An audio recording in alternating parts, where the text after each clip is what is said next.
Kolkata versus RCB match இன்னைக்கு prediction and கண்டிஷனை பார்த்துடலாம். இன்னைக்கு வந்து மழை பெய்யறதுக்கு அதிக வாய்ப்பு இருக்குது. அதனால ஆட்டம் வந்து ரத்து ஆவறதுக்கு வாய்ப்பு இருக்கு. ஆளுக்கு ஒரு புள்ளிகள் கொடுக்கறதுக்கு வாய்ப்புகள் இருக்கிறது. இன்கேஸ் ஆட்டம் நடக்குது அப்புட்ன்னா, கொல்கத்தா பொறுத்தளவு அஜிங்கியா ரஹானே, டிகாக்கு, அப்புறமேட்டு ரோமன் பவலு, ரஸ்ஸலு இந்த மாரி வெஸ்ட் இண்டீஸ் பிளேயர் 2 பேர் இருக்கிறாங்க. அப்புறம் சுனில் நரேன் இருக்கிறாங்க. அதனால மிடில் ஆர்டர்லயே கொஞ்சம் பலம் அதிகம்.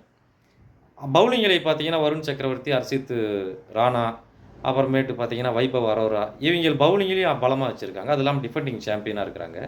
பட் ஆர்சிபி நீங்க பார்த்தீங்கன்னா, லிவிங்ஸ்டோனு, சால்ட்டு, அப்புறம் டிம் டேவிடு, விராட் கோலி, ரஜத் பட்டிதார் இவைங்கலாம் இருக்கிறனால பேட்டிங் ஆர்டர் பயங்கரமா இருக்கு. பவுலிங் ஆர்டர்லயே கொஞ்சம் பலம் சேர்க்கறதுக்கு ஹேசல்வுட்டோட வந்து புவனேஸ்வர் குமார் ஆட் பண்ணிக்கிறாங்க. லுங்கி லிங்கிடின் ஆட் பண்ணிக்கிறாங்க. பட் பாசிட்டிவ் எட்ஜ்ன்னு பார்த்தீங்க அப்படின்னா, கொல்கத்தாவுக்கு தான் இருக்கு. ஏன்னா, அவங்களோட ஹோம் கிரவுண்டு டிஃபெண்டிங் சாம்பியன். அதனால கொல்கத்தா தான் வாய்ப்பு இருக்கு.